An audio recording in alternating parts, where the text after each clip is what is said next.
Olá, graça e paz. Dando continuidade aos nossos pequenos textos, grandes verdades, no livro de Mateus, capítulo 5, o verso de número 5 diz: Bem-aventurados os humildes, pois eles receberão a terra por herança. Bem-aventurados os humildes, porque eles receberão a terra por herança. Se lembrarmos o que eu tenho falado durante o estudo das bem-aventuranças, nós temos 8 bem-aventuranças e cada uma delas é uma qualidade espiritual do seguidor de Jesus no momento presente, no aqui e no agora. As bem-aventuranças são qualidades de uma espiritualidade cristã sadia. Por isso, estamos vendo cada uma delas. E a de hoje é: bem-aventurado os humildes, porque eles receberão a terra por herança.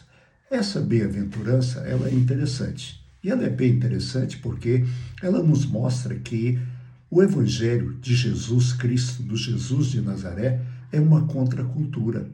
No mundo em que nós vivemos, os arrogantes e os prepotentes, eles dominam a terra. Quem domina a terra no nosso dia a dia, no nosso presente, são os arrogantes, os prepotentes. Quanto mais arrogante, quanto mais prepotente a pessoa é, mais poder ela tem ou parece ter. Mas Jesus coloca a coisa de uma forma bem diferente. Jesus faz questão de dizer que os humildes, eles herdarão a terra. Quando eu olho isso, só pode ser contra a cultura. Ou seja, isso não é o que a gente vê normalmente, mas é o que Jesus nos ensina. E olha, é interessante notarmos que no livro de Filipenses, capítulo 2, os versos de 5 a 8, Paulo diz assim: seja a atitude de vocês a mesma de Cristo Jesus, que, embora sendo Deus, não considerou que o ser igual a Deus era algo que devia pegar-se, mas esvaziou-se a si mesmo, vindo a ser servo, tornando-se semelhante aos homens, e sendo encontrado em forma humana, humilhou-se a si mesmo e foi obediente até a morte e morte de cruz.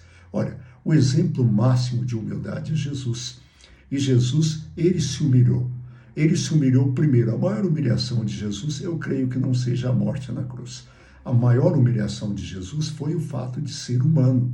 Olha só, ele era Deus, ele é Deus, mas ele veio na forma humana. Na forma humana, ele teve fome, ele teve frio, ele teve todos os sentimentos que nós temos. A única diferença entre ele e nós é que ele não pecou, mas ele teve todos esses sentimentos. E ele, embora sendo Deus, ele não chegou dando carteirada. Opa, cuidado, eu sou filho do homem, tá aqui, ó, olha aqui. Não, ele jamais disse isso. Em nenhum momento ele disse isso. Mas ele esvaziou-se a si mesmo, vindo a ser servo. Olha, ele lavou os pés dos seus apóstolos. Ele simplesmente deu comida para as pessoas, ele serviu as pessoas, porque isso é humildade, ser servo. E ele se tornou semelhante a homens. Essa é a grande humilhação. E se encontrando em forma humana, a humilhação ele deixou ser maior ainda. Ele deixou-se morrer na cruz. A morte de cruz era uma morte extremamente humilhante. Como disse um dos servos de Deus do passado, era a degradante e humilhante morte na cruz. Por isso, Jesus passou por ela. O modelo de humildade é Jesus. Só Jesus é o modelo de humildade. O poder temporal, o poder político e até mesmo o poder religioso se contrastam com a humildade cristã. A humildade cristã é: nada é meu. Nós devemos aprender com João Batista. João Batista disse: convém que ele cresça e que eu diminua. Hoje, o que a gente vê é os servos de Deus querendo ser grandes. Nós não somos grandes, nós somos servos. Quando eu ouço a frase, o grande servo de Deus, eu tenho vontade de rir, porque se é grande não é servo, se é servo não é grande. Então, veja o que Jesus nos ensina. Bem-aventurado os humildes, pois eles receberão a terra por herança. É a contracultura cristã.